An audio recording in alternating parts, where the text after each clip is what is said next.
Hello and welcome back to the channel. This is Allin Presents. I am your host for this video, Allin. This is my co-host Leanne, who joins me in all of these videos if you've not seen us before. Our trademark is, you already know what this video is because you've seen the title card or something along that sort of effect. This is our AEW All Out predictions video, which is airing this Sunday. We are uploading this on... What day is it? Friday. I'm losing the plot. Because by the time Rampage airs and we watch Rampage and record and edit, it'll be Sunday. We can't do that because we can't watch Rampage tomorrow or on the other team SmackDown tomorrow because, why, Leanne? We're going to clash with the castle. We're going to clash with the castle. So we need to travel there. We're going to go around Cardiff, take a look at some shops, go to the Undertaker experience, which I learned about. I think it was yesterday I learned about. And we're going to have a really good time at Clash with the Castle. And then we come home, and then on Monday we're going to watch All Out after we finish work. So our reactions video probably won't be up till Tuesday/Wednesday. We don't quite know just when yet, but we'll get it out at some point, sort of middle of the week. So in comparison, Clash of the Castle has 6 matches. All Out has 14. It's a lot more bang for your buck. Mm-hmm. Young Bucks. Boom. So first thing that I just want to preface on this before we dive into it, we're not going to give much in the way of like massive exposure. We're going to try and get through this, make it not a super long video. One thing I've seen as a complaint on social media, 14 matches, that's way too many. Nope. Not when you're thinking that, so 3 of them are going to happen on the pre-show, the 0 hour. Yeah. So that's 3 matches. Instead of having 45 minutes of recaps, followed by 1 5-minute match, like the other company tends to do, they're having 3 matches, and 2 of those are title matches. Oh, on the pre-show. On the pre-show. Crazy. Okay, then we have 11 matches on the main event. Okay, so then I think that if you're paying for a pay-per-view, you need to get your money's worth. Yeah. It's like boxing and UFC and that. People will pay, like, I don't know how much they are, 40, 50, 60 quid for an event like that. And the main event can end in like 5 seconds. Yeah. If you get one good smack in, that's it. It's done. Mm-hmm. What's the point in that? And it's the same thing. So if you buy Clash of the Castle, if you haven't got the network or you haven't got BT1, you're paying for it on pay-per-view, then you're spending maybe 20, 25, 30 pound, whatever it is. I don't know what the price is because we have the network, so I don't know what the price of that is. But for 6 matches, it's going to run for 3 hours. Yeah. And a lot of that is probably going to be filler. Again, not to sort of bash the other company. We are really looking forward to Clash of the Castle. It's going to be fantastic. But they do a lot of filler. They do a lot of filler. Whereas AEW go, match. Maybe like a minute segment, match. A minute segment, match. Just boom, boom, boom, boom, boom, boom. They're giving you, as I said just now, more bang for your buck. Mm-hmm. The thing is, it's the quality that's important. Mm-hmm. And if you've got a lot of short matches, they are more likely to be good matches and like you want to watch. Yeah. If they're long matches, there's more room for mistakes and dips and less interesting things. So I think having more is better. And then if something runs on, you can cut one. Yep. It's fine. It's better than having an empty space with nothing in it. Yeah, I agree. Like you might have, just for example's sake, Aaliyah versus Natalya. Okay, just going back to that SmackDown feud, where one match was 3 seconds and 17 milliseconds long. The next week, they're probably doing like a 15, 20-minute match. Do I really want to see Aaliyah and Natalya in the ring for 15, 20 minutes? Not really, because I'm not that invested in those, and I don't think they would put on that great a show. But as you say, then, you've got something like a jumping the gun a bit, but Starks versus Hobbs. That could be a great 15-minute match. You draw that out to 30 minutes, Hobbs is probably going to get a little bit gassed because he's a bigger guy. Starks might end up being a bit more, well, why is he suddenly beating Hobbs when Hobbs is like twice his size after 25 minutes? You know, it's not very realistic. And yes, we know wrestling is predetermined. But it's better when it's realistic. But it's better when it's more realistic. Yeah, when you can believe it. Yeah. So that's another one that I've seen is that. And it's like, oh, well, this is probably going to be 4 or 5 hours long. But you're getting that value for money. Yeah. You know, you go to the cinema and you pay, like, I know not all cinemas have £5 tickets. Okay, so some cinemas are still charging anywhere between £10 and £15 to watch a film. Yeah. So if you're going to go and watch something the length of Lord of the Rings, 3 hours long, just for example's sake, on the back of Rings of Power airing last night, you're going to get 3 hours for like £10, for example. Yeah. If you go and watch something like a kid's film for £10, it's going to be an hour and 15. What's more value for money at that point? You know? Cool. The other one I've seen is, this card was thrown together. oh, it was just no matches were announced until this week's Dynamite.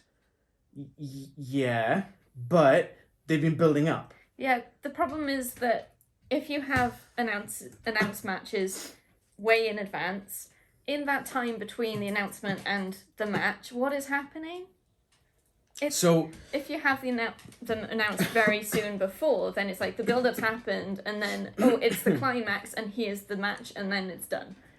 So, I got a couple of examples. So, the Trios Tournament's been happening for weeks. Yes. And they literally started that. They prefaced that, 2 or 3 weeks prior to the tournament starting, the finals will be at All Out. Yeah, that makes sense. Because it's that build-up. Okay? Yep. Hobbs and Starks, that's had a 3 or 4 week build-up since what the storyline again. We're going to cover this a bit more depth when we go. Yeah. But that's had a 3 or 4 week build-up. And yet people are like, oh, Hobbs is fighting Starks All Out. Oh, they've only just announced it. Why didn't they announce it 4 weeks ago? Because they hadn't built up yet. They were building up to it. Exactly. Yeah, the match announcement should be part of the build-up. Yeah. And having the announcement right before the actual event means that it's part of the climax. Yeah. And I think that's a really valuable storytelling tool. So comparing, because they are happening in the same weekend, comparing Clash at the Castle with All Out, okay?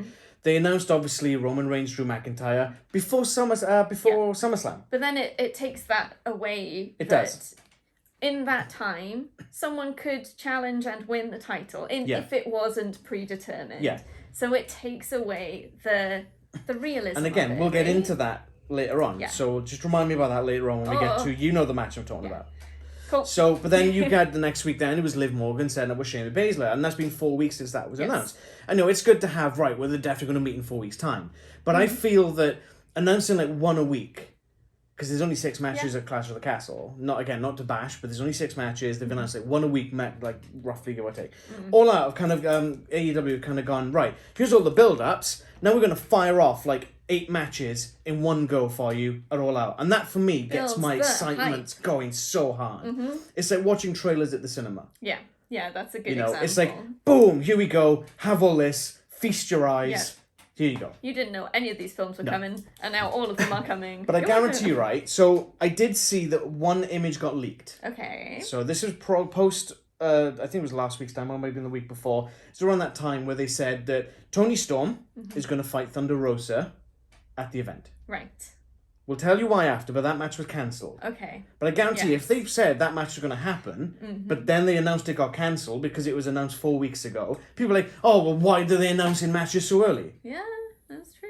That's a good That's point. the one problem with the internet wrestling community. Yeah. Is that it's so full of marks who are ready to hate on either company, AEW or WWE. It goes both ways. It does. It really does. And that's part of a toxic community, and I don't like that. It's like that sign that appears at AEW quite a lot. Just enjoy wrestling. Absolutely, 100%. We like both companies. Yeah. Simple as that. Do we prefer one over the other? Yeah. At this current moment in time, yes. Is the other company winning our favour back? Yeah. Give me a hell yeah. Yeah. It's a good time to be a wrestling fan, It really is. It really is.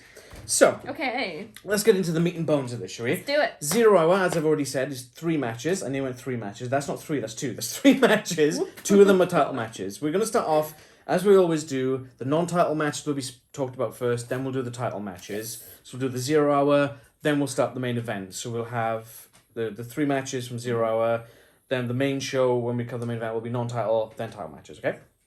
So, first up, we have Tomohiro Ishii from New Japan Pro Wrestling versus Eddie Kingston. Now, there's been a bit of palaver with Eddie Kingston recently. He did have a small suspension. It must have only been a couple of weeks. Yeah. But I feel that he was probably not in the wrong with this one. From what I've heard. From what I've read, what I've heard, even Eddie Kingston himself took to social media and said, look, I did something wrong. I was in the wrong. I shouldn't have gone off on Sammy like that. Yeah. Maybe he shouldn't have. But to me, if someone's body shaming you, that is justified.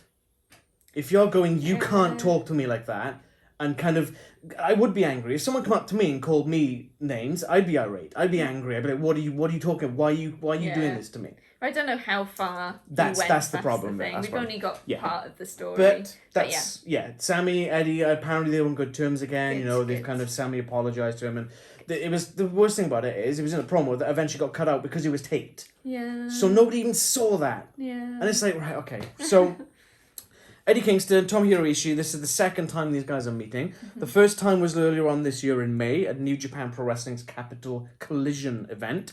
In that particular match, Tomohiro Ishii won. Right. I think it was about a 15, 16-minute match, but Tomohiro Ishii won. Tomohiro Ishii has been on Dynamite, he's been on Rampage, he was part of the Forbidden Door event, if I remember correctly. Let me just skim back quickly. Or was he injured? I think he might have been injured, actually. Oh, yeah. I think he was injured at that point. One of them so, I mean, we have seen him before. I've definitely seen him before. I've been watching the G1 Climax tournament. I've been a few days into that, which is pretty good so far.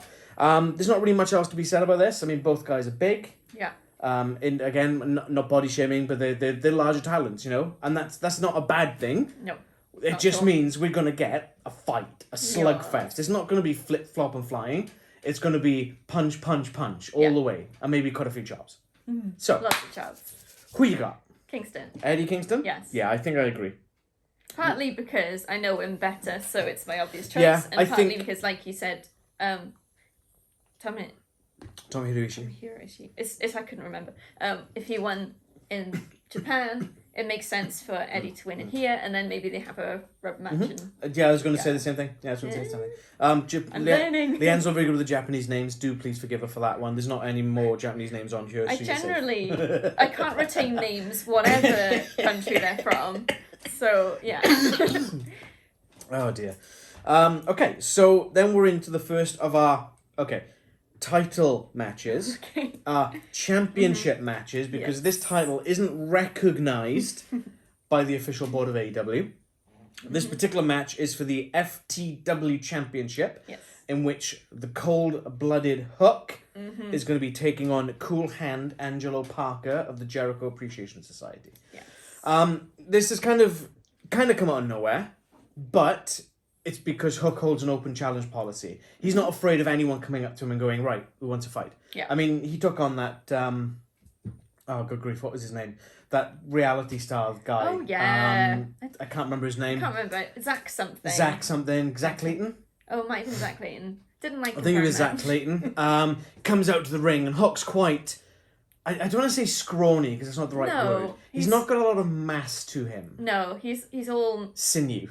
Muscle and sinew. He's very sinewy and muscular. Quite slim. But he's not jacked. No. So then this guy comes out, this Zach Clayton guy, and he's like, jacked. Look at me, I've got a massive body, I've got big pecs, I've got big biceps, oh, look at me. Goes to the ring, Hook sticks him in Red Room, and it's done in like 10 seconds. Yeah, it was great. I love that, I thought it was fantastic. Really good. Now, I'm sure there's someone out there going... Oh, well, Hook shouldn't be getting all these wins. Look at him, he's a scrawny runt. No, he's good. He's got skills. Fantastic. You go back and watch any... These matches don't last long, but that's part of the gimmick. Yes. You know, there will be a point where he will maybe challenge... for the All-Atlantic title, for example. Yeah. So let's say Pac is still the champion when that comes. Pac versus Hook. Ooh, that would be great. That would be. Yeah, he's got so much potential, and he's starting to realise it, and he's so popular. Yeah. And you can see why. And his popularity's come from nowhere. Yeah, him. there is. Yeah. It's good. I like it. Cold-hearted Hook.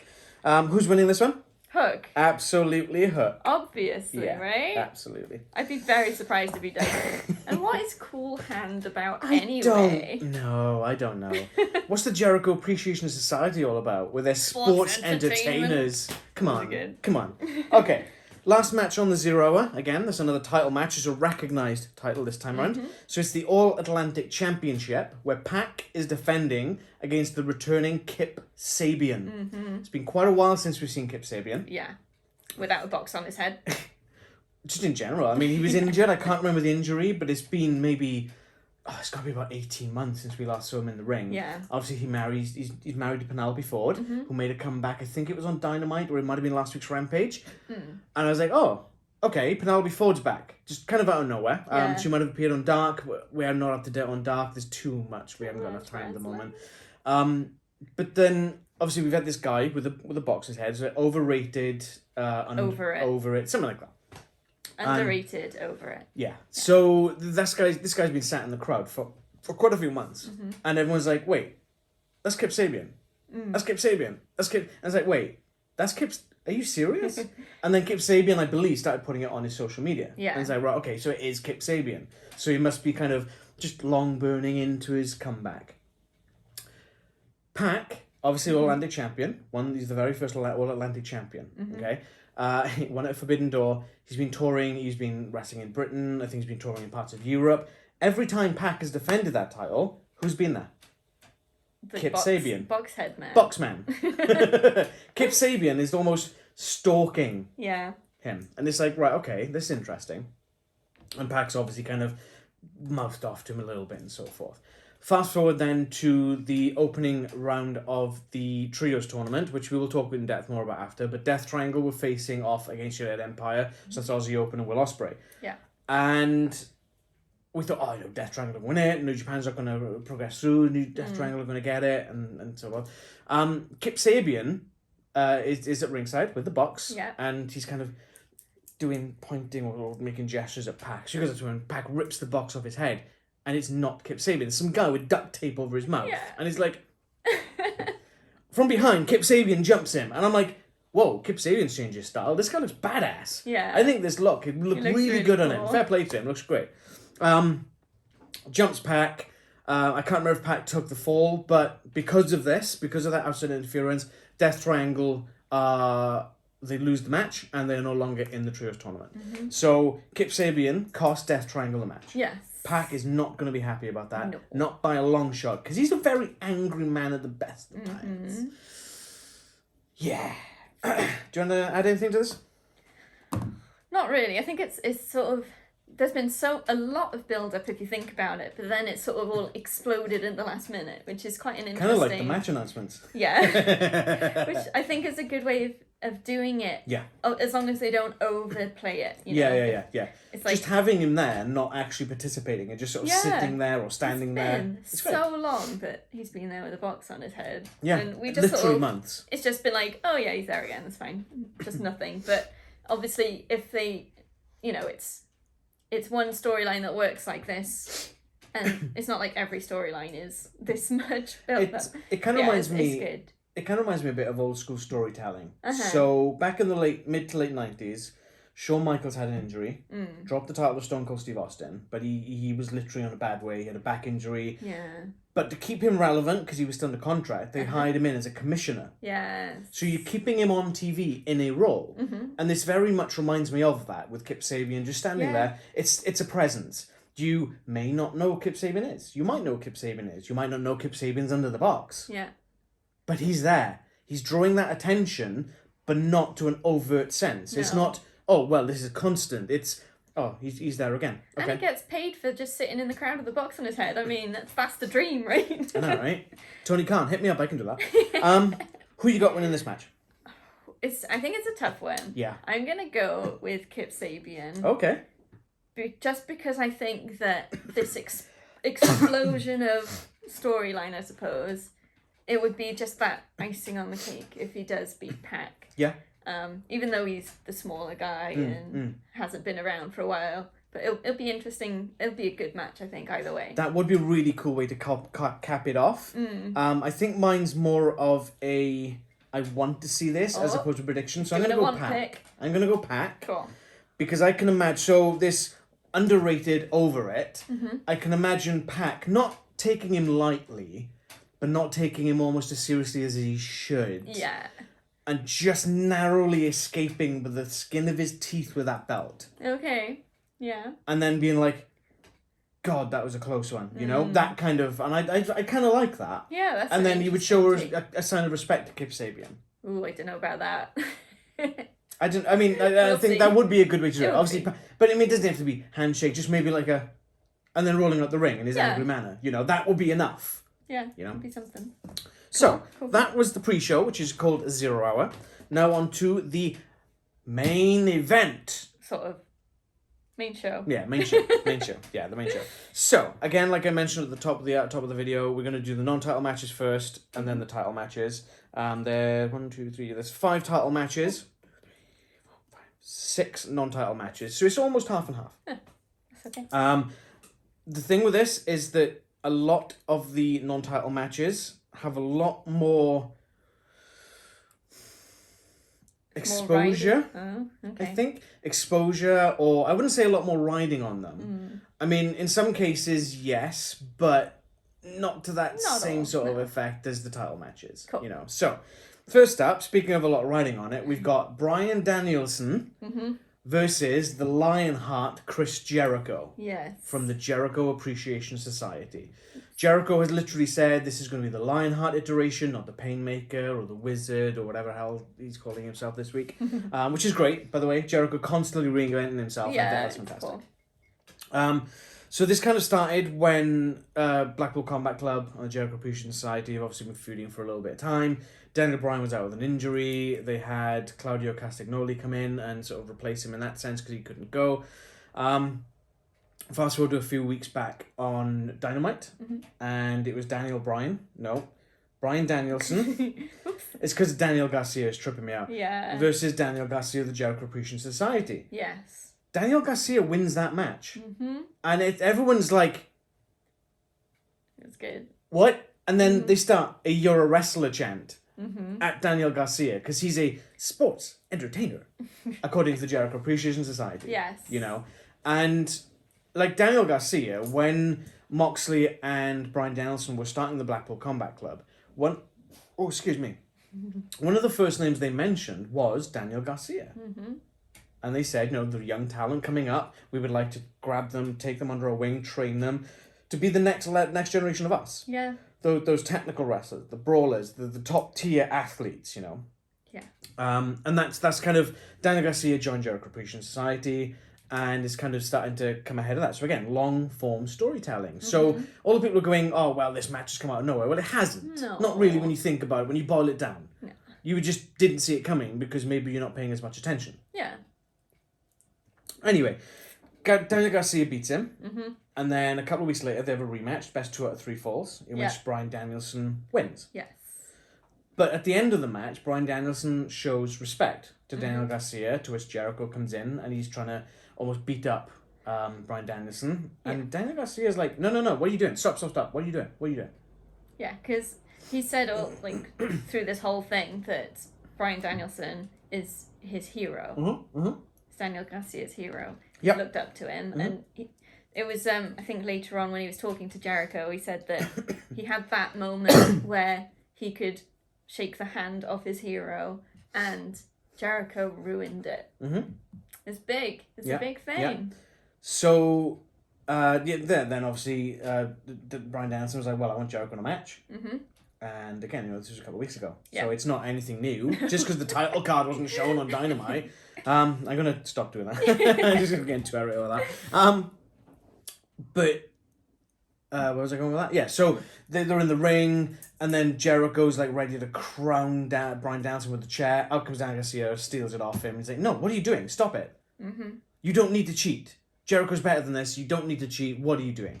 And it's kind of showing that Daniel Garcia kind of wants Jericho to not be that the wizard Jericho where he's cheating and lying and trying to do everything he can to beat people just because he can. He wants him to be that as good as Bryan Danielson. He wants him to be a wrestler. He wants him to be his hero. Yeah, he wants him to be his hero. Obviously, the "You're a wrestler" chant going towards Daniel Garcia as well. So, 2 questions. Okay. Who do you think is going to win? Bryan Danielson. Yeah, I think I agree with that one. Question number 2. Is Daniel Garcia going to leave the Jericho Appreciation Society and join Blackpool Combat Club? Or is it a red herring? Is this all a ploy by Jericho to get Bryan Danielson to lower his guard when Daniel Garcia's around? Because that is a Jericho thing to do. It is a Jericho thing to do, but is it a Daniel Garcia thing to do? I'm going to put my faith in humanity and say that he's going to leave the Jericho Appreciation Society. I hope he does. I really do. I've got a lot of respect for Daniel Garcia. He can really go in the ring. And... Jericho Appreciation Society, all great top talent, but I think Daniel Garcia would be better off suited either on his own or under the wing of William Regal. Yeah, I think the Blackpool Combat Club could do with some more young guys in it. Yeah, Wheeler Yuta's fantastic. Yeah, we need more. But you need more new blood. Yeah, absolutely. And it's like the purpose of that faction was to bring up the younger guys, so bring up some more younger guys. Yep, exactly. Cool. Next up, we've got a trios match, but not the end of the trios tournament. So we have the current TNT champion Wardlow teaming with the current Ring of Honor, IWGP and AAA Tag Team Champions, FTR. It's such a good team. So many belts, oh my god. Versus Jay Lethal and the Motor City Machine Guns. Yeah. Chris Sabin and Alex Shelley. You've never seen these guys. Nope. You don't know anything about these guys. Nope. Chris Sabin, former world champion. Okay. Both, as a tag team, have been numerous times tag team champions. I think Ring of Honor, they've been to Impact Wrestling, they've been to other promotions in the independent scene. They are just top tier quality tag team. Cool. Since 2006, they've been tagging. You know, so that's like, what, 18 years? Were you 16 years? Yeah. That's a long time for a tag team in this day and age to be tagging together. Oh, yeah. You know, obviously they've got a little bad, but they've always seemed to come back together. And they're kind of on loan from Impact Wrestling. And as you will have seen from the match card just now, it does have Impact Wrestling's logo on there, which is cool. Yeah, that's good. So this kind of stems out from Jay Lethal, Satnam Singh, and Sanjay Dutt kind of going, well, we want a TNT title shot at Battle of the Belts 3. Wardlow kind of just crushes Lethal. Lethal put up a good fight because it's Jay Lethal, you know, he's fantastic. But Wardlow ends up crushing him. And then Sanjay and Satnam Singh kind of get involved. I can't remember if it was that event or if it was the dynamite after, but they're beating him down and FTR intervene. And they're like, right, well, you know, we're going to have a 6-man tag team match at All Out, a trios match. And we're going to find some partners. I don't quite know why they didn't put Satnam Singh in there. Yeah, I think that they said they wanted a trios match or whatever it is, and then I think it was another event. Then we said we were going to have a triple threat, a trios match, but we didn't say who was going to be in the trio. Yeah. And then, but I guess if they wanted a tag team in it, then and it's an established team. Jay Lethal was in. He's friendly with him. What's Machine Guns? He's been around him in years in Impact Wrestling.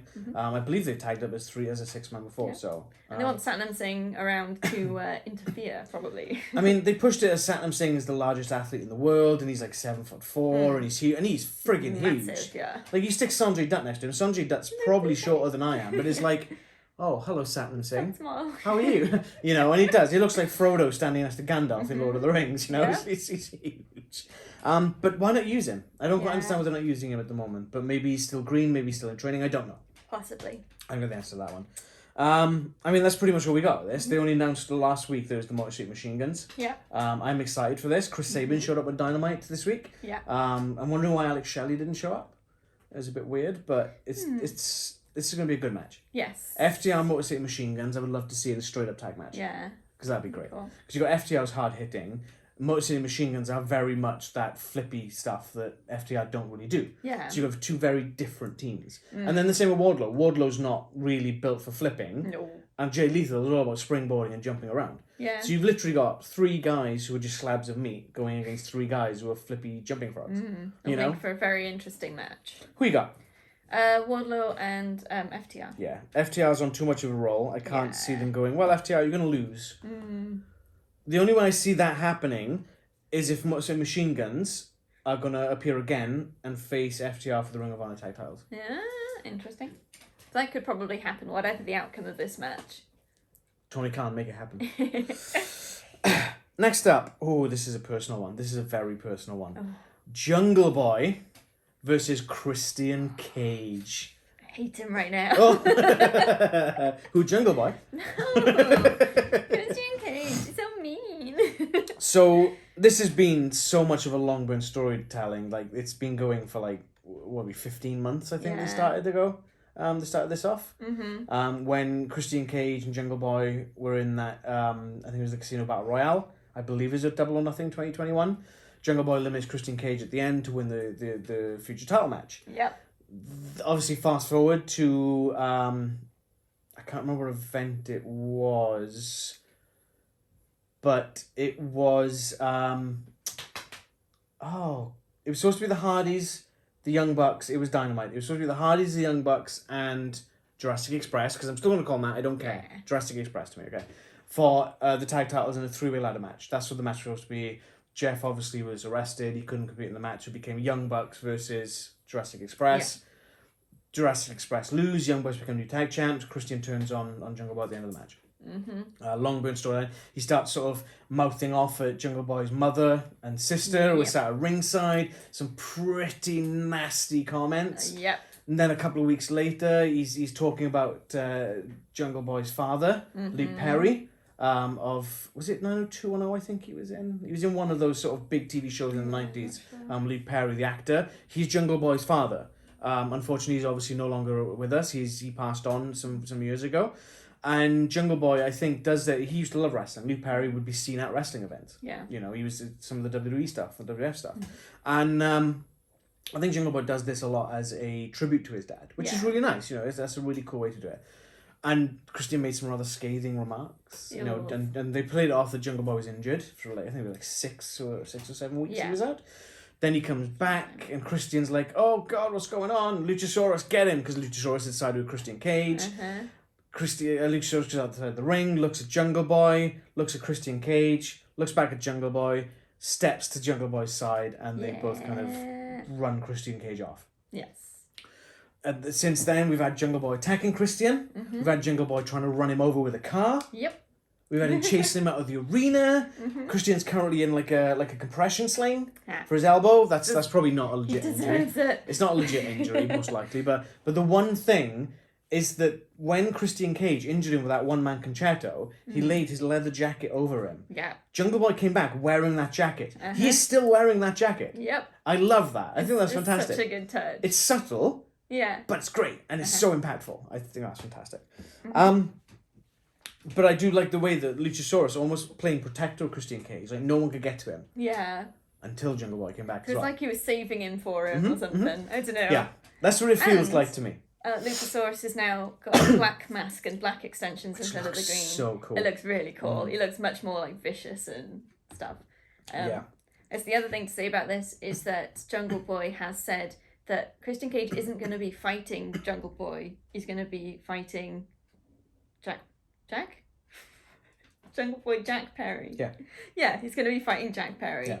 So it's almost like putting away the childish things. This is serious and it's man to man. So going forward from this match, is Jungle Boy no more? I wonder. Is it Luchasaurus and Jack Perry? It might be. I mean, I'm down for that. Yeah. I don't mind that at all. It's an interesting way to sort of, rather than a straight cut of that character, it's transitioning and developing, which is, if that's what happens, that's a really interesting way of doing it. Yeah, I really like that. Yeah. Again, not much else to say about this. We kind of run it all down. It's been very personal. Jack Perry pretty much wants to just annihilate Christian Cage, like probably half the AEW fan base does like that. But the thing is, like, Christian Cage is best when he's a heel. Yes, because he is not so well. afraid to go to those places. You know, he doesn't care. Yeah, I hate him, and I know that he wants me to, and that makes me enjoy it even more. You know? So, who have you got? Jungle Boy Jack Perry. Yeah. You better. I'll be sad. So, just spitballing a second before because I'm actually very torn by this one. What if this Luchasaurus thing was actually a double bluff? Oh no. What if he's under Christian Cage's wing all along and he told him, because Luchasaurus hasn't touched Christian Cage as far as I can remember. So what if he turns? Yeah, well, it'd be a double bluff, wouldn't it? So what if he turns on Jack Perry and how's Christian Cage get the win? Interesting. Guess it could go either way. I think I would rather see Jack Perry win and then start going for like a singles title, because that'd be cool. But I don't know if that's an interesting enough gimmick or character. Like, you look at Pac with the All Atlantic Championship. He's an angry person. Yeah. He is the bastard Pac. That's his gimmick. What's Jack Perry? I don't know. He hasn't got there yet. That's what I mean. So I think we've still got a little bit of time to go, but I would be interested to see how this works. But if Christian beats him, that's just going to cut it straight off. Yeah, I could do. So let's go Jack Perry. Let's go Jungle Boy. Nearly there, sort of. Halfway, No way. a bit. Nowhere near. We've done 1 page out of 2 from your book. Yes. Okay, next up, and this is another quite heated one of the last couple of weeks. Ricky Starks versus Powerhouse Hobbs. Yes. So Powerhouse Will Hobbs. Both former Team Taz members. So Ricky Starks was the FTW champion, and he's throwing out open challenges, and I can't remember who he beat, but he said, right, next, open challenge, I want another competitor right now. Out comes Danhausen, and he's like, yeah, I didn't mean right now, I meant next week, you get me next week. So Ricky Starks and Danhausen has a match next week, and Danhausen loses, obviously. And then Ricky Starks is like, yeah, you know what? I actually mean it this time. Give me another challenger. Out comes Hook. Hook, he doesn't decimate. Ricky Starks put up a good fight. Yeah. But he got slapped in the red rum. Ricky Starks, I think he tapped out or passed out. I can't remember. I think he tapped out. And Hooks is the new champion. Yes. Hook is the new champion. So Tony Schiavone is having a post-match interview, and he's like, so you didn't expect that, you know, and there was a bit of respect between, there was a fist bump between Hook, oh my God, I'm thinking of the Police Academy, between Hook and Starks. Yeah. A sign of respect, because they're both Team Taz members, and obviously Powerhouse Hobbs is standing there, and he's like, well, all right, cool, whatever, I guess. So we go to the break, and we come back from the break, Tony Schiavone's in the ring with Ricky Starks, he's having a post-match interview, and Stark's like, well, sometimes you lose, and sometimes it's okay to lose. Next thing you know, Hobbs' meat hook is smacking Ricky Starks on the side of the face, and it's like, that looked painful. Why is he... Okay, so Hobbs is just going, like, nuts on Starks, and he's beating him down, kind of wanders off, and then I think it's later on in the show, might have been next week, it's all blurring into one. He says that Stark says sometimes it's okay to lose. In Hobbs' book, it's never okay to lose. Nobody should strive to lose because you're a loser. And obviously Ricky Starks wants revenge, and he's like, I loved like a brother, we've been in the same team. And it's kind of spelled out from that. Yeah. But then the factory gets involved. They try to recruit Ricky Starks. Like, Creety's like, come back to the factory, we'll look after you, And Ricky's like, nah, mate, it's okay.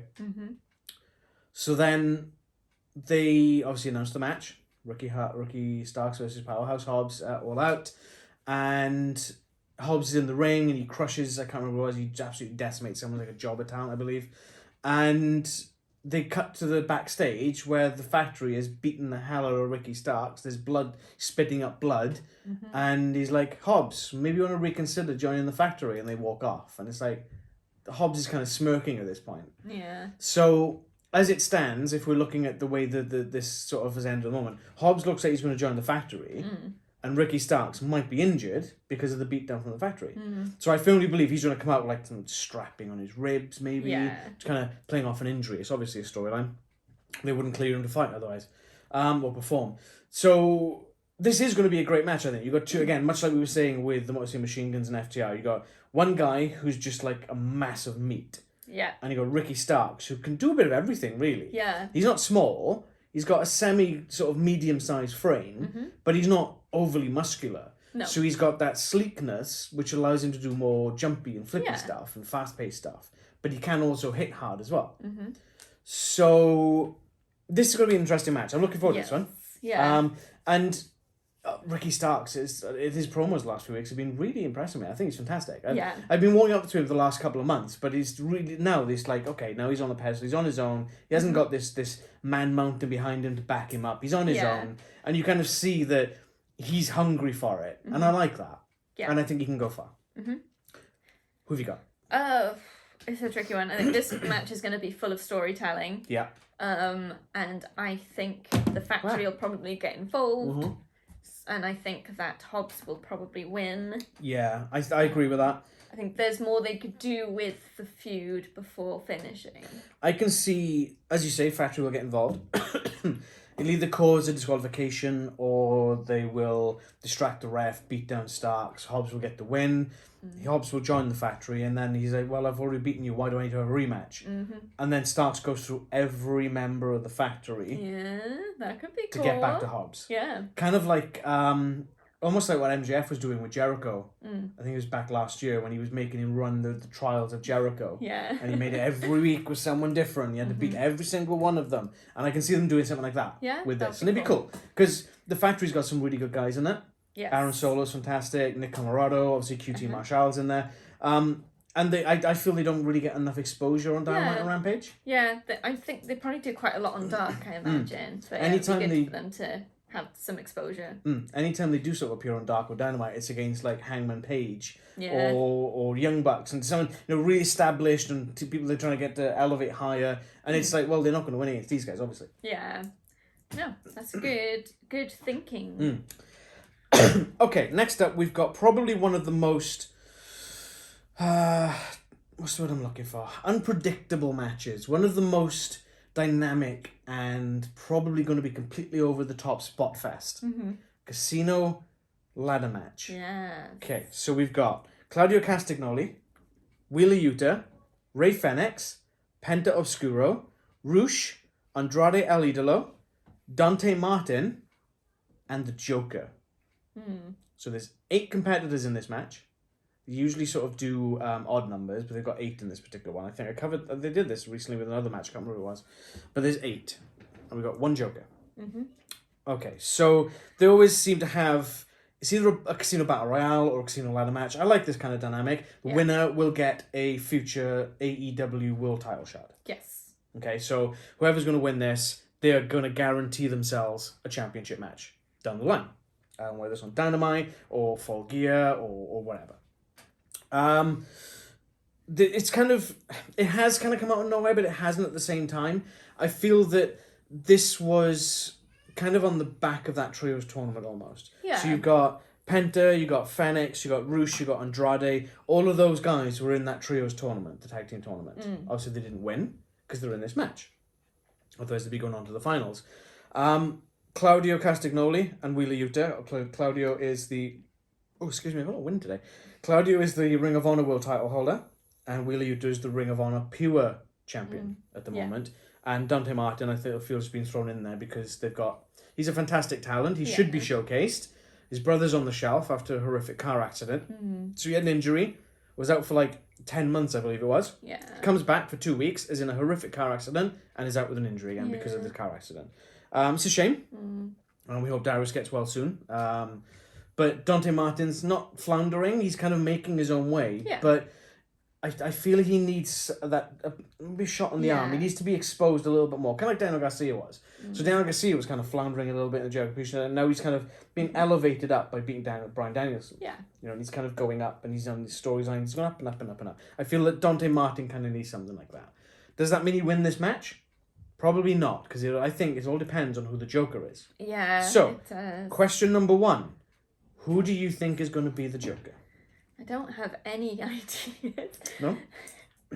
No, I've got nothing. I don't know. So, in my mind, there's 2 highly potential prospects for the Joker. Okay. There's also a third which people are like, oh, it's going to be Bray Wyatt. It's not going to be Bray Wyatt.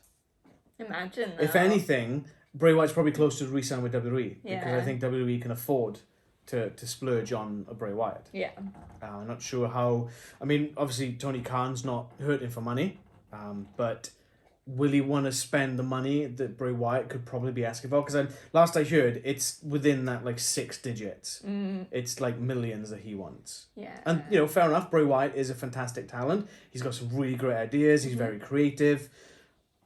But I'm not sure if he would succeed very well in the current state of AEW with that aspect. No. If they do bring him in, I really do hope he does succeed. But I can see him more heading back towards WWE. Yeah. So, number 1. Who's not been on TV since he told Tony Khan to fire him? MJF. MJF. Oh. What if they bring MJF in Ooh. to win the match and have a title shot? Interesting. Okay. Number 2. Someone who's injured, who is apparently healed up, hasn't had a match in a while, told the Young Bucks not to compete in the Trios tournament. I can't remember who that was. Who else was in the it? Elite? Was it Hangman? No. No. It's not Kenny. No. He's had a match. Spoilers. I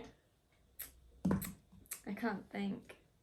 Adam Cole, baby! Why did I forget about him? Sorry. If you remember, he was on when they announced the Trios tournament. He said, well, if it's not going to be Kyle O'Reilly and it's not going to be Bobby Fish, then you Young Bucks are not going to be in this Trios tournament. And then they turned to the Young Bucks. Yeah. Okay. So I believe it's either going to be MJF or Adam Cole. Yeah. I prefer Adam Cole, but I can see the smart storytelling and having MJF do it. Yeah. And win the match. Yeah. But we'll see how it goes. So, who out of those do you think is going to get it? So we've got Claudio Castagnoli, Wheeler Yuta, Rey Fenix, Penta Oscuro, Roosh, Andrade El Idolo, Dante Martin, or the Joker. I feel like it's a bit of a cop-out to say the Joker, but I think that it's such a good, it's such a good draw to have. We don't know who this last person's going to be, and then in they come and steamroller everything, and then they win. It's just it's got that stuff. I think kind of it's thing. very dependent on who the Joker is. Yeah, it is. Because you look at the previous Battle Royales where you had Matt Sydal come in as the Joker. He lost. Brian Cage comes in as the Joker in the first ladder match. He lost. Yeah. If it's MJF, he's definitely winning it. Yeah. If it's Adam Cole, his chances are fairly high at winning it. So let's scrap the Joker. Yeah. Let me have a little look at the list. This line here. That one.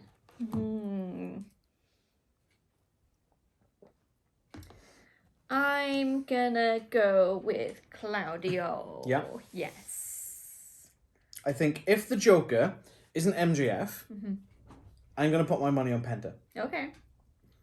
Just because I would love to see Penta have a crack at a world title. Yeah, that would. Because I think that'd be great. That'd be a fantastic match.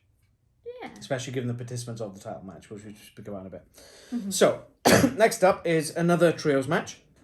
It's 3 trios matches. A trio of trios matches on this card. Oh, yeah. I've only just realised.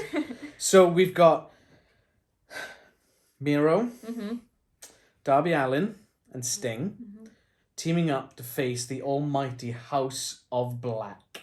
I'm not biased. House of Black. I want to win this. Damn it. Oh, so annoying. So this match came out of the Trios tournament where House of Black was facing Dark Order. Yeah. On the quarterfinals of the Trios tournament. There's absolutely no way House of Black should have lost this match, but out comes Miro. Great, fantastic. So this kind of stemmed from Forbidden Door, where there's a 4-way match for the first ever All Atlantic Championship crowning, and Malachi Black was seen in Miro's eyes to cost him the championship because he had the accolade. I don't know if he's calling the accolade these days.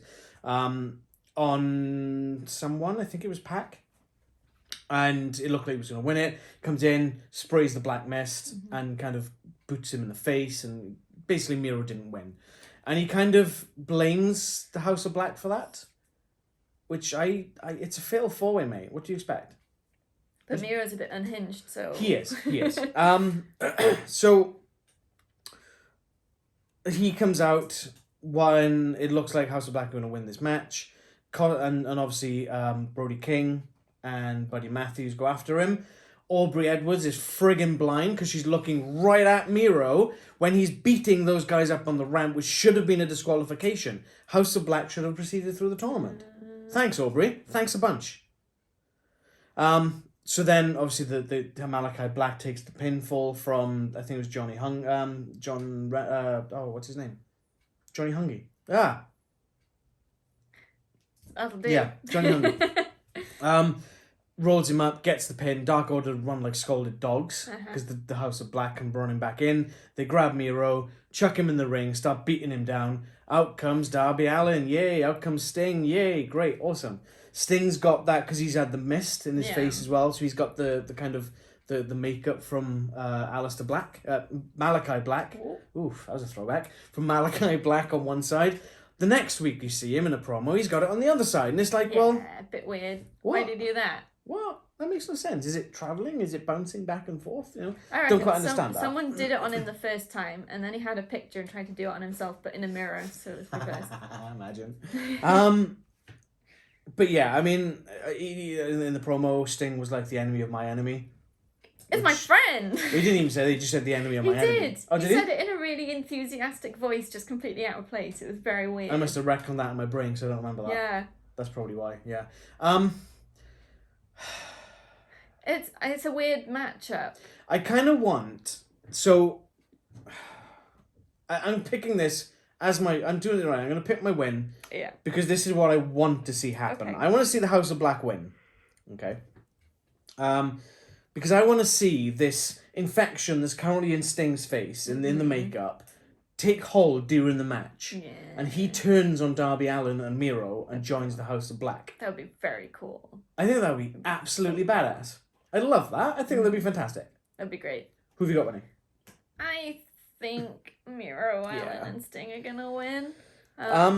Obviously you've got Julia Hart, Yeah. who is with the House of Black, and Miro keeps talking about there's only one woman who can touch me. Nobody can touch me apart from her. What if CJ Perry turns up, Ooh, who is his wife, maybe. who is AKA Lana from WWE? If you watch WWE stuff before, Equalizer. Maybe. Come on, House of Black. You can hope. So that's it for the non-title matches. Okay. There haven't been any women's matches yet. Yeah, we've got 2 coming up now. Yeah, but so far. It's been a lot of matches so far, okay? Carry on. There hasn't. There's been 9. Let's not. Continue. I would, but you keep cutting me off. Next match is Jade defending her TBS championship against the fallen goddess Athena. This has been kind of brewing since Athena debuted. Oops. I did mean to look up when she debuted because I don't remember. I think it was at Revolution. I think. Let me just double check. I remember it was exciting. I think it was Revolution. Was it that far back? Really?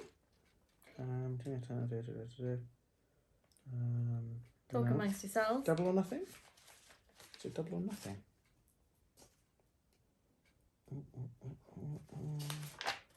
So give me a sec. I'll find it.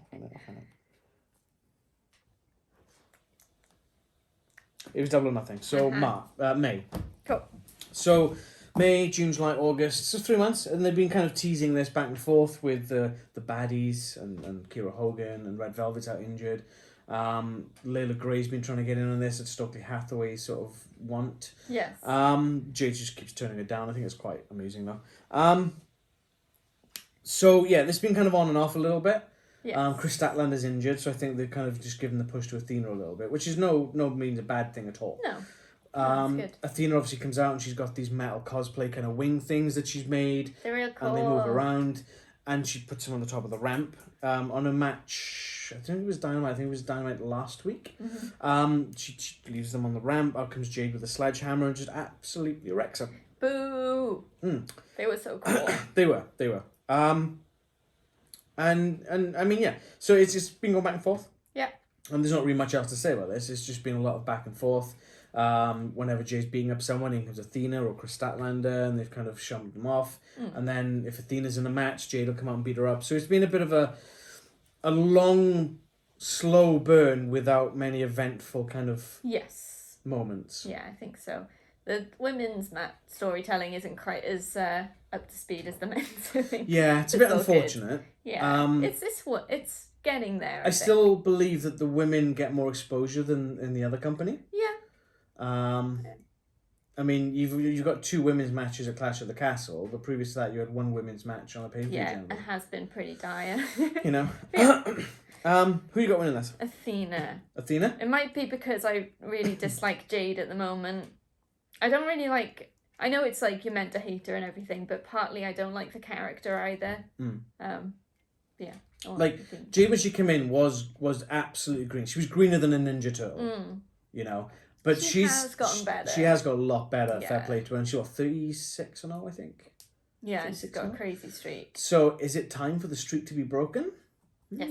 I think so too. Yes. I think Athena is going to do it. I think Athena's going to... So there needs to be some element that Athena needs to bring to this to combat Kira Hogan. Yeah. And Stokely Hathaway and potentially Layla Gray if she hasn't already been alienated by Jade. However, what if Layla Gray is so alienated by Jade that she's the equalizer to stop Kira Hogan? Yeah, maybe. You know? Could be. Could be an interesting little turn of events on this. Yeah. Yeah, and it'll be a good match because Athena's awesome. And we said, Jade's been getting better. And it's one of those things, again, where you've got 2 professional wrestlers who are different styles different talents. Yeah, yeah. So that gets like that Athena's clash, quite small but stocky, so she's got a lot of power behind her, whereas Jade is, she's tall but she's strong as well. She has such long legs. She does. But then Athena can do a lot of high flying stuff. Yeah. You know, I can't remember what they're calling the finisher move, where it used to be called the Total Eclipse in WWE, where she would do that flipping top rope stunner. Yeah. It's like, fair play. That's good. That is going to bruise your coccyx in a very sharp manner. Okay. Got another women's match coming up for you. Happy now? Happy? It's alright. 2. It's not bad. So the next match coming up is the interim World's Championship, Women's Championship match. I'm so sad. So Thunder Rosa has to step back for a bit because she's injured. She gave a rather, you could tell that she was upset. Oh yeah. She was on the verge of tears and she could barely speak properly and she was heartbroken, as you say. You could see the tears in her makeup. She'll be back. Yeah. I do kind of like this interim stuff, and here's another thing the internet wrestling community hates: stop doing interim titles. Why? If the person hasn't lost the championship, why should they have to? If they're coming back in a couple months, you can carry on doing stuff, and then have a great match when they come back to unify. It's a good way of doing it without putting the title on the shelf or putting the wrestler on the shelf. Yeah. Yes. And it's not just the way of, oh, well, I never lost my title, so I want to have a match for it. That's pointless, because you're still coming in as the champion, and you're trying to unify the two titles. Because I never lost my championship happens way too often. Yeah, I don't like tired that. of it. It's a very tired So, yeah, we are in favour of interim champions. Yeah. So yeah, interim women's championship match. We've got Toni Storm versus Jamie Hayter versus Britt Baker versus Hikaru Shida. This is going to be an interesting one because of Britt Baker and Jamie Hayter in the same match. Yeah. But it's everyone for themselves. Yes. But they're on the same team, so Baker's going to pretty much demand that Hayter does what she says. Yeah. Because that's who Britt Baker is. Yeah. Right? That could really, really unbalance this match. Yeah. So as I mentioned, I think I mentioned at the beginning of this video, the original match was for Toni Storm and Thunder Rosa. Yeah. To have a one-on-one match again. I don't quite know if they're pushing it a second time. The first one was okay. It wasn't great, but it was okay. I personally, for me, I feel Toni Storm's overrated. Yeah, I think that I haven't seen much in the ring that makes me understand the hype, I guess. So yeah, I'd agree. And the way she's cut her hair now with that bob-looking thing, it looks not great. Looks like she's just tried to copy Shida and... a little bit, yeah. It's the same length. Yeah, I think Shida's is a bit more of an angle. Yeah. Whereas hers is just like... It also reminds me of... it's not... It meant as a joke, but Dumb and Dumber. Where he puts the bowl and he cuts his fringe. It kind of reminds me of that. It's quite funny. I mean, there's nothing really else to say to this. I mean, Rose is injured. They've got to have a women's champion, so they're doing the interim championship match. Yeah. Who have you got? Odds would point towards Britt Baker, but Shida and Storm have been working together quite a lot, so could work together to... You say quite a lot. It's only been a couple of weeks max. But they could work together to neutralise. My want would be Shida, and what I think is going to happen is Toni Storm. Toni Storm? Yeah. So, what I would like to see is Baker and Hayter come to heads. And Hayter's just like, I'm sick of you telling me what to do, and start beating up Britt Baker. Yeah. And she wins it.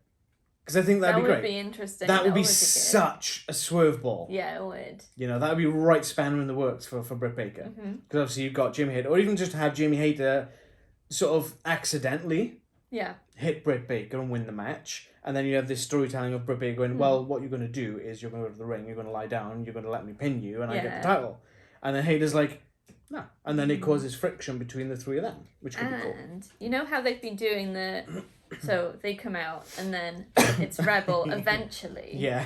To be accompanied by Rebel eventually. And then she runs out late. Yeah. So what if Britt Baker's in trouble and she comes out too late to help, and then that sort of draws that in and builds up a story there. Okay. Yeah, that would work. Maybe. Yeah, that'd be cool. Not an entirely thought through theory, but it's something. But I agree that I think it is actually going to be Toni Storm that wins it. Considering she was going to be in the original title match, I think it would make sense. I think that she was going to beat Thunder Rosa for this. I personally believe that. Yeah, so then when Thunder Rosa comes back, then Toni Storm will probably win. Maybe it depends how well the run is. Got it. I mean, it depends how good the interim championship reign is. Very true. If it's not a good championship reign, they will pull the title off and give it to someone else. Very true. Next up, for the AEW Tag Team Championship, we've got Swerve in Our Glory. Swerve. They haven't been doing that because they've been intercutting the music with Keith Lee, so I'm sad about it. Versus, hey, listen, the Acclaimed. Scissor me, Liani. Hate this. Love the Acclaimed, hate the scissoring. Like, some of the stuff that Max Cast has come up with recently has been so good. So good. Like, ripping on John Cena and Vince McMahon after he retired. He's got no fear, that man. Saying that Billy Gunn should have used protection and we wouldn't be in this situation right now with the Gun He's Club. used that a couple of times now, but in different ways, so it's okay. Yeah. So, this has kind of come from nowhere. I don't quite understand how this has happened. I think I might have missed a bit of something. So, the Gun Club were beating up the Acclaimed. Yeah. And out comes Swerve in Our Glory to make the save. Yeah. Then all of a sudden, Acclaimed are getting a title match. It might have been we respect you guys, so you can have a title match. Maybe, but I don't know, it just feels a bit... one maybe is out of the blue. Yeah. Or we did miss something. I mean, we've been catching up on things quite rapidly lately. So yeah. We just need more hours in a day. That'd be really nice. If someone could show us how to get more hours in a day, that'd be wonderful. Time machines, please. We just need a wall of TVs and just... Oh, I would not be able to keep up. So, I mean, there's not really much else to say about this. So the Gun Club would beating down the Acclaimed. Out comes Swerve in Our Glory. Backstage segment. Oh yeah, we're going to fight you all out. Okay, those titles come with us. Okay, cool. Wait, what? Huh? I'm confused. Yeah. So, likelihood of Gun Club showing up during this match? High. Very high. Extremely high. Like, the Pope is Catholic high. Like, that's a dead certainty, I think. Gun Club are definitely showing up. However, who do you think winning it? Swerve in Our Glory. And they're going to play Keith Lee's music, even if Swerve gets the pin, which really annoys me. Come on, guys. So, Keith It just makes sense. You play the music of the one who gets the win. Sorry, I'll stop. What are you? You sounded like the Jericho Appreciation Society voiceover then. I can't do it when I win. Dear Lord. Passionate. So, okay, go with this one, right? Yes. So, Swerve in Our Glory, fighting the Acclaimed. Out comes the Gun Club. Everyone's like, oh, they're gonna cost Acclaimed the titles. What if this has all been a swerve? A swerve, and they're still in it together as a group to get the Acclaimed a title match to screw over Swerve in Our Glory. Or could happen, I guess. Or the more plausible one. Okay. There has been friction between Keith Lee and Swerve. Yes. Numerous times. So there should be. Numerous times, yeah. I mean, play his friggin' music, obviously. Keith Lee's overrated. I don't like Keith Lee. I'll blatantly come out and say I'm not a fan of Keith Lee. I just don't like him. Swerve is so much better than Keith Lee. Yeah. And obviously there has been quite a bit of friction. Who's to say that something doesn't happen, like Swerve hits Keith Lee or Keith hits Swerve and they both turn on each other. And that's the deciding factor where the Acclaimed take advantage and win. Maybe. So you're going Acclaimed? I'm going Acclaimed. Well, it would be very cool to see them as champions. I would love to see these guys as champions. I hated the Acclaimed when they first came in. Yeah, they were a bit annoying. But they've really proven themselves. They're so good, and they just lean into that. They've got the comedy, but without... It's not forced. Yeah, it's not forced. They take themselves the right amount of serious to make it work. I mean, you've got to have, cojones to go, scissor me, daddy, on national TV to Billy Gunn, right? Yeah. He's loving it. It's great. So, yeah, I really, really, really hope the Acclaimed win this one. Okay. I would prefer it. Yeah. Okay. Next match is a bit of a double header because we've got to talk about something prior to All Out before this. But the next match is going to be the Trios Tag Team Championship Tournament Final. Yay. So, we've had... Right, let me get this right. Death Triangle lost to Andrade, Rush, and Dragon Lee. Yeah. Young Bucks were looking for a new tag team partner. Mm-hmm. Went to Hangman Page, no go. Obviously, Adam Cole, Kyle O'Reilly, Bobby Fish, they're both injured. They weren't going to do it. So they're looking for a new partner. So then they're like, okay, we'll have a mystery partner. We'll make sure we'll find someone. So then they come out. So the Young Bucks come out and Andrade and that's in the ring. And they're like, oh, okay, so who's the partner? And then a bit of paper gets handed to Justin Roberts. And he opens it up and he goes through this whole spiel. Basically, the best bout machine is back. Kenny Omega is back. And I'm so excited. I was just so excited. I had a spoiler of it before I saw Dynamite. And I was like, Leanne, I've got to tell you this right now because I've seen the spoiler. Freaking Kenny Omega's back. Give me a hell yeah. Hell yeah. I love that they put the North Carolina in his entrance. They just Every find a way. time, yeah. The last one was like that he wrestled a match that was not in North Carolina. Yeah, he beat Will Ospreay in a match that was not in North Carolina. Just get it in there. It's great. I think on his return, it was something like he flew into an airport which was not at North Carolina. It's like... Just got to find a I think different it's brilliant. way. I love it. It's Absolutely really love good. it. It's so good. But so they beat Andrade, Rush, and Dragon Lee. Yeah.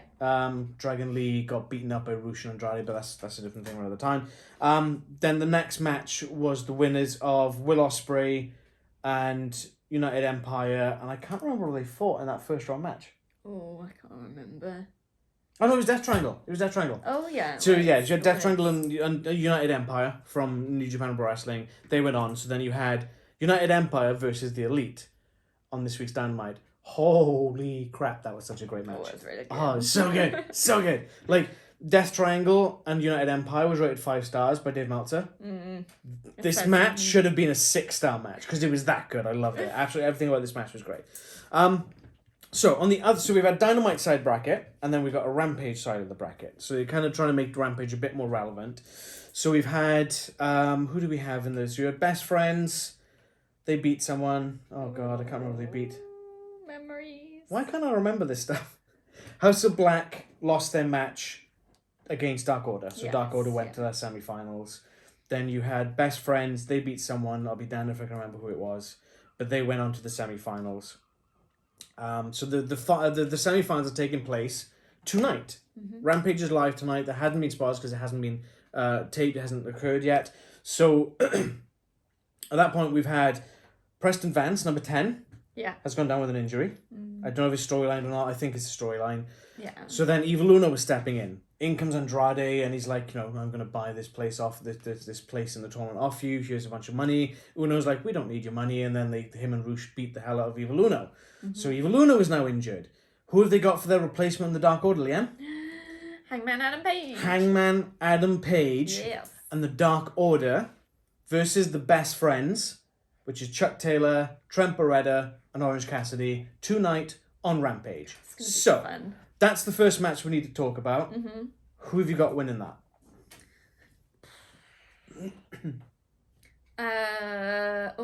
It's a tricky one. It's gonna be a really fun match though. I'll probably go with Dark Order and Hangman. Yeah, I absolutely agree. Dark Order and Hangman Adam Page. Yeah, I think having I'll go Hangman into the in there finals. is the sort of the clincher on that. But it makes for interesting storytelling because who did the Young Bucks approach to be their tag team partner? Hangman. Who did he say he was backing and not getting involved in the tournament because they've always been there for him? Yeah. Dark Order. He didn't want to see Dark Order versus the Young Bucks and whoever they chose as their partner because it was a conflict of interest for Hangman Adam Page. And now he's right in it. And now he's going to end up going to the finals and he's going to have to fight the Elite. So Kenny Omega and the Young Bucks versus Dark Order and Hangman Adam Page. Like, this is fantastic. Yeah. People say there's no storytelling. This is amazing storytelling. They've been building this for weeks. Yep. You know? So, I mean, yeah, that's pretty much all we got. Yeah. Damn. Who have you got to win? The Elite. The Elite are winning It's gotta it. be. The Elite are winning It's gotta it. be. They can't be beaten by the Dark Order at this point. I've written my notes that I can't actually... Hang on. Oh no. Hang on. That's fine. I can do it. Oh That's no. fine. Yeah. I can do that. It's gonna be fun. It's gonna be good. This is going to be potentially a show stealer. Yeah. I mean, you've got Young Bucks who are killing the business. They are they're one of, if not the best tag team in the world. You've got Kenny Omega, Yeah. Best bout machine, human highlight reel. Yeah. He might not be 100% after because he had a lot of injuries at one time, and he's working through them. But he can still go, and he can still, even with the kinesio tape and the compression suit, he can still go. I think you kind of almost need him to be injured for this match to even the playing field a bit, to be honest. I think so, yeah, I think so. Yeah. And like, don't get me wrong, is it John Silver? I still bug him, I can't remember his surname. John Silver. So, obviously Dark Order. Yeah. They're nothing to sleep on, because they've got some really good talent. Agree. So Alex Reynolds, John Silver, Hangman Adam Page. Hangman Adam Page, former champion, AEW World Champion. Yep. Don't get me wrong, I like Adam Page. His world title run wasn't great. Yeah, it was a bit better. lackluster.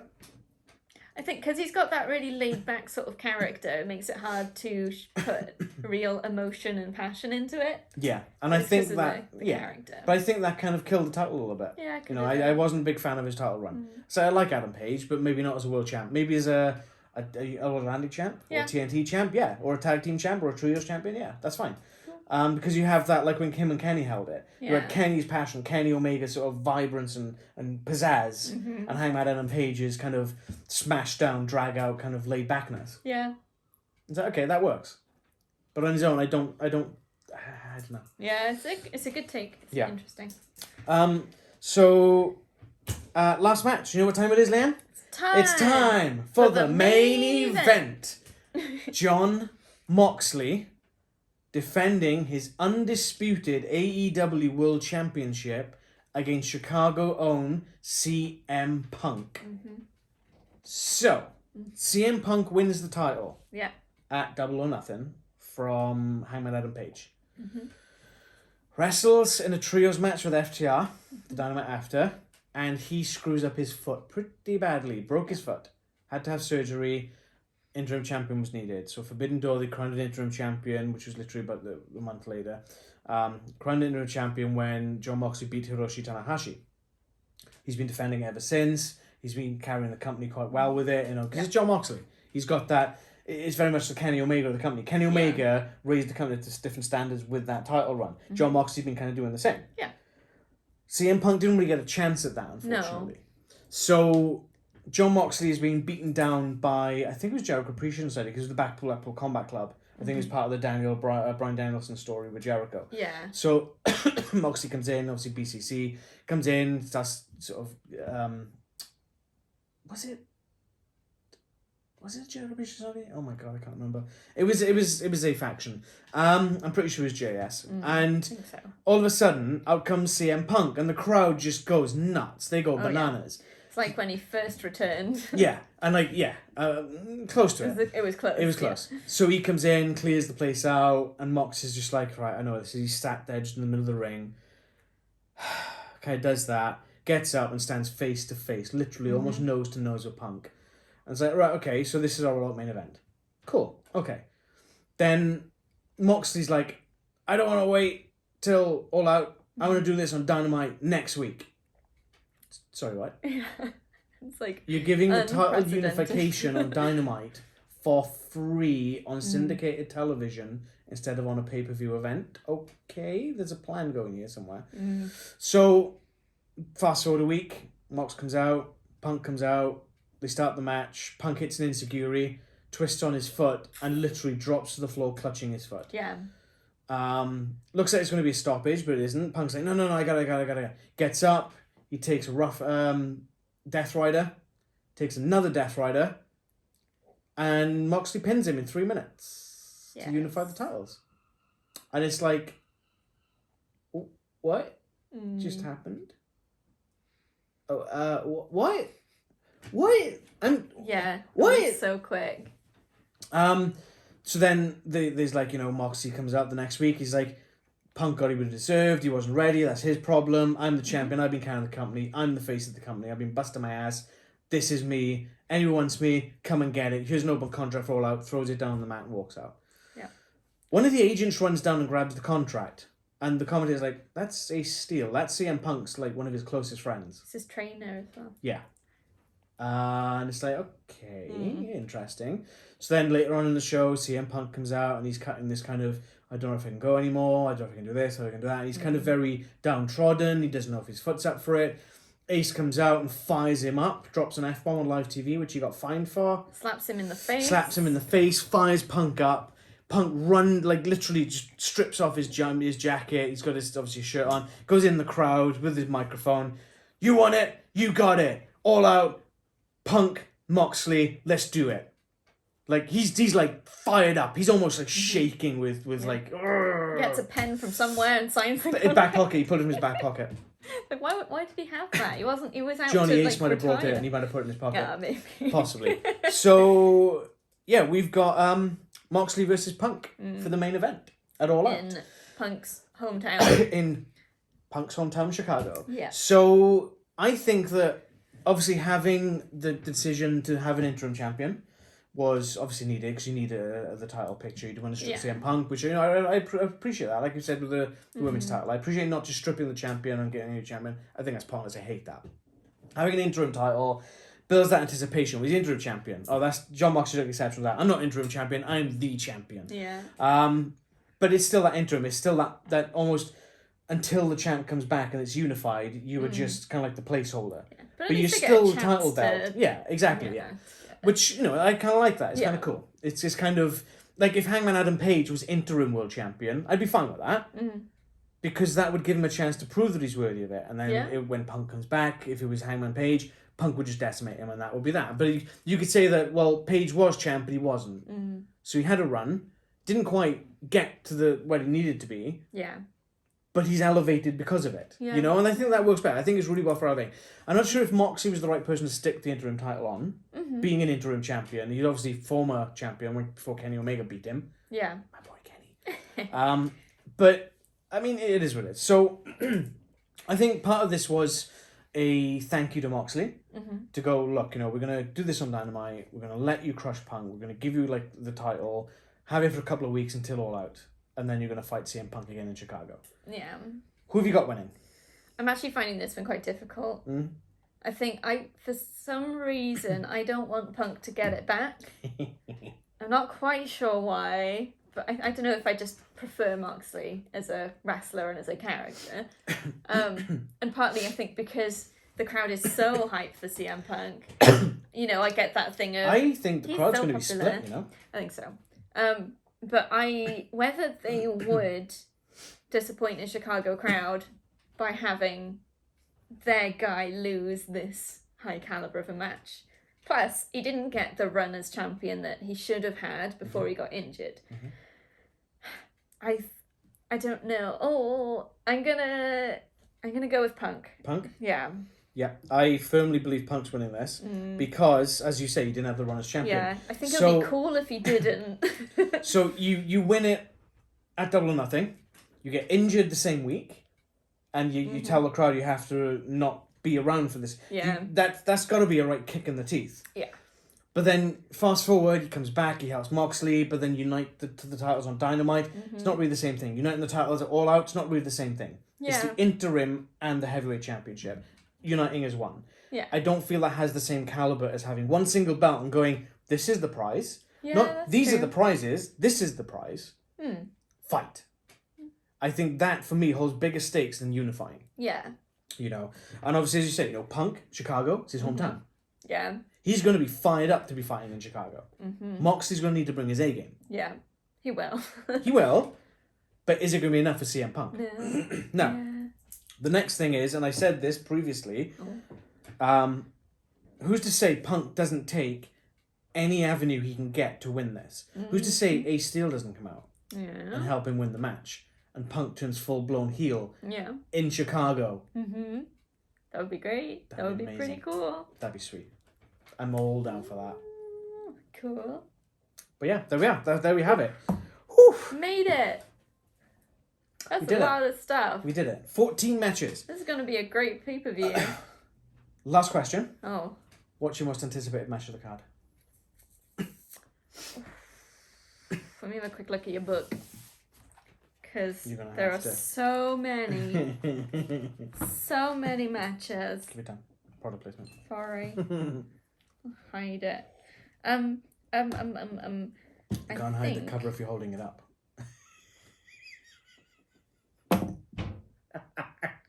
I wasn't saying that. Oh, it's hard. I'm gonna go with the trios tournament final. Yeah. Yes. So Dark Order and The Elite. The Elite. Yeah, I think that's definitely going to be right up there. I think the only match that could potentially outdo that is a ladder match. Yeah. Because you never know what's gonna happen. Especially with the Joker. Yeah. Who's to say it's not Jeff Hardy making a return? It's not. It probably isn't, but No. I think there's not much chance of that right now. yeah. So Yeah. there we have it. All Out. Our reactions will be up at some point, sort of early to mid next week. We'll do it as soon as we can. Yeah. We hope you enjoy.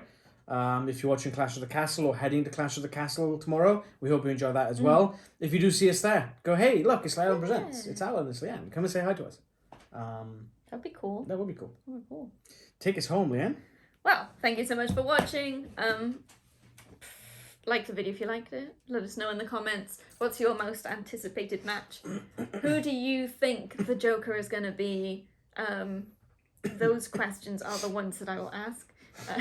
Join the conversation.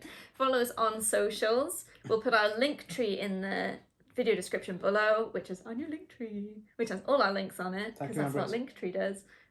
So go check that out. Click that and you can see what we've done. Subscribe to the channel, hit that bell to be notified when we drop new videos. We'll be back with more videos very soon. And until next time, just enjoy wrestling. Bye-bye.